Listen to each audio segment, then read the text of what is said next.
Bismillahirrahmanirrahim. Assalamualaikum warahmatullahi wabarakatuh. Teman-teman sekalian, Allah Subhanahu wa taala berfirman di dalam surat Al-Fajr, "Ya ayyatuhan nafsul mutmainnah, irji'i ila rabbiki radiyatan mardiyah." Wahai jiwa yang tenang, kembalilah engkau kepada Rabbmu dalam keadaan ridho dan dalam keadaan diridhoi. Hari ini kita akan bahas tentang masalah belajar ridho. Mungkin di Indonesia orang jarang menggunakan kata ridho karena biasanya diganti dengan kata ikhlas. Padahal ikhlas itu lebih kepada urusan niat kita ketika beribadah. Cuman kita kan sering bilang kalau misalnya ada yang dapat musibah, ikhlasin aja yang ikhlas. Padahal di situ bukan bab ikhlas. Kalau ibadah ya ikhlas, tapi kalau babnya ketentuan Allah dalam hidup kita atau takdir, maka yang lebih tepat istilahnya adalah ridho. Jadi kalau misalnya kita dapetin seseorang sedang dapat musibah, nasihat kita adalah ini adalah ketentuan Allah, mudah-mudahan ada kebaikan di dalamnya. Nah itu kalimat ridho tuh, mudah-mudahan ada kebaikan di dalamnya. Kalau bahasa lainnya mudah-mudahan ada hikmah. Nah hari ini kita pengen belajar tentang ridho. Apa aja sih bentuk-bentuk ridho? Seberapa pentingnya ridho dalam kehidupan kita? Teman-teman yang dirahmati Allah, orang yang paling beruntung di akhir hayatnya adalah orang yang ridho. Makanya Allah berfirman di surat Al-Fajr tadi, panggilan kepada orang yang ridho. Ketika dicabut ruhnya, ketika dicabut nyawanya, Allah memanggil mereka dengan panggilan jiwa yang tenang. Padahal kita tahu sakaratul maut itu adalah keadaan yang paling sulit. Sampai Allah menggambarkannya di surat Al-Qiyamah, kalla idza balagatit taraqi wa qila man raq wa dhanna annahu al-firaq wal taffatis saqu bis-saq. Itu gambaran tentang keadaan orang ketika sakaratul maut, ketika ruhnya tersedak sampai ke tenggorokan. Tiba-tiba ditanya siapa yang bisa menyembuhkan kamu hari ini. Dia langsung menyadari udah gak ada lagi yang bisa menyembuhkan dia, dan dia mulai ngerti wa dhanna annahu al-firaq, itulah waktu perpisahan. Dia hanya bisa menatap wajah keluarganya yang dia sayangi, dia cintai untuk terakhir kalinya, dan setelah itu dia akan meninggalkan mereka semuanya. Wal taffatis saqu bis-saq, tiba-tiba betisnya jadi bertaut menahan rasa sakit yang luar biasa. Dalam kondisi seperti itu, ternyata ada orang yang sangat beruntung. Siapa mereka?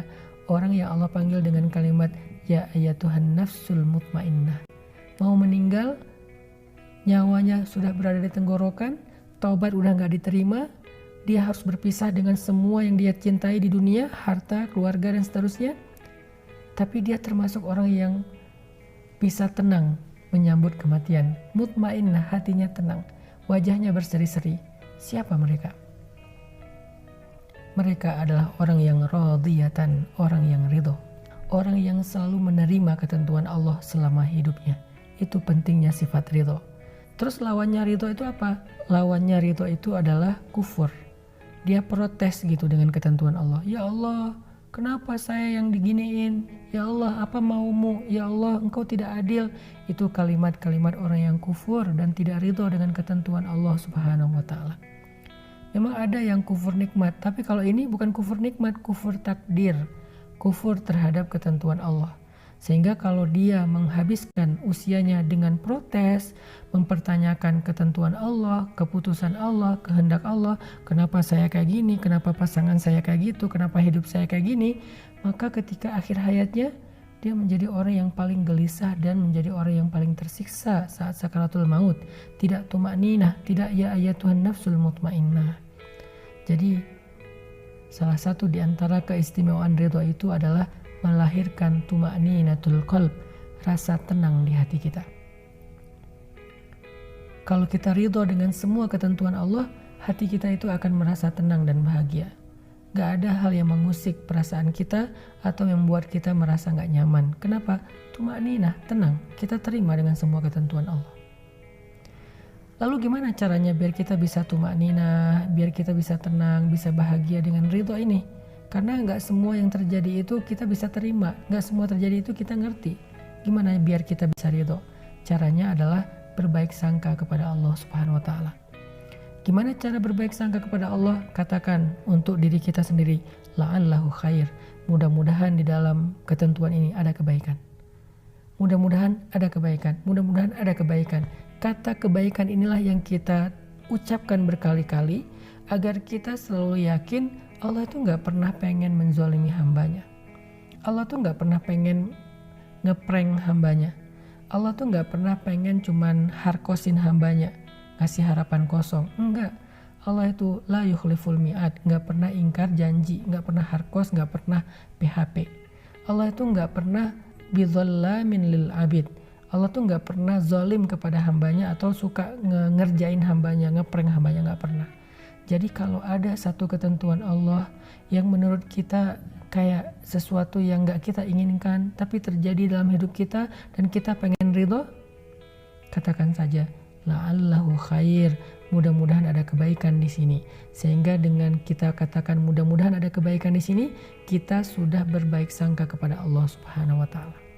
Dan Allah persis seperti apa yang kita persangkakan. Ana inda dhanni abdi bi, kata Allah dalam hadis qudsi, aku tergantung prasangka hambaku kepadaku. Kalau engkau berprasangka baik kepadaku, maka engkau mendapatkan apa yang engkau persangkakan. Itu cara ridho. Katakan la'allahu khair, mudah-mudahan ada kebaikan di sini. Baik terhadap satu ketentuan Allah, masalah takdir hidup, ataupun ridho terhadap satu perintah Allah. Kenapa Allah suruh kita beribadah puasa? Bilang aja la'allahu khair, mudah-mudahan ada kebaikan di dalam puasa, sehingga kita berpuasa dengan hati yang lapang. Kenapa saya punya orang tua kayak gini? Bilang aja la'allahu khair, mudah-mudahan ada kebaikan. Kenapa saya punya orang tua, mertua kayak gini? Sehingga kita bisa bahagia dengan keluarga kita. Kok saya dikasih pasangan kayak gini ya? Bilang aja la'allahu khair, mudah-mudahan pada pasangan saya itu ada kebaikan yang tidak ada di tempat yang lain. Sehingga apapun yang kita alamin, perintah apapun yang kita dengar dari Allah, kita menerimanya dengan sami'na wa ata'na. Saya mendengar, saya taat ya Allah. Kenapa? Saya tahu engkau tidak memerintahkan sesuatu kecuali ada kebaikan di dalamnya. Kata Allah, tinggalkan riba, la'allahu khair, mudah-mudahan ada kebaikan dengan meninggalkan riba. Kata Allah, tutuplah aurat, la'allahu khair, mudah-mudahan ada kebaikan dengan menutup aurat. Kata Allah, makan sahur, la'allahu khair, mudah-mudahan ada keberkahan di dalam sahur.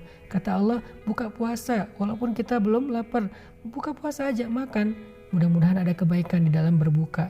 Kata Allah, tarawih, ya udah saya tarawih, mudah-mudahan ada kebaikan dalam sholat malam. Kata Allah, maafkan saudaramu, ya kita maafin, mudah-mudahan ada kebaikan dalam memaafkan. Dan semua perintah dan larangan Allah kita terima dengan ridho, karena kita percaya la'allahu khair, ada kebaikan dalam ketentuan Allah. Itu cara ridho. Mudah-mudahan Ramadan ini kita benar-benar bisa belajar ridho, nerimo kalau kata orang Jawa, apapun ketentuan Allah dalam hidup kita, apapun perintah dan larangan Allah dalam syariat kita, kita terima aja. Kenapa kita terima? 1, supaya hati kita tenang, gak banyak protes. 2, karena kita percaya Allah gak nyuruh sesuatu kecuali di dalamnya ada kebaikan. Allah gak ngelarang sesuatu kecuali di dalamnya ada keburukan. Allah gak memberikan satu takdir kecuali melalui takdir itu ada kebaikan yang besar bagi kita. Fa inna ma'al usri yusra, inna ma'al usri yusra. Bersama dengan keburukan ada kebaikan, bersama dengan kesusahan ada kemudahan.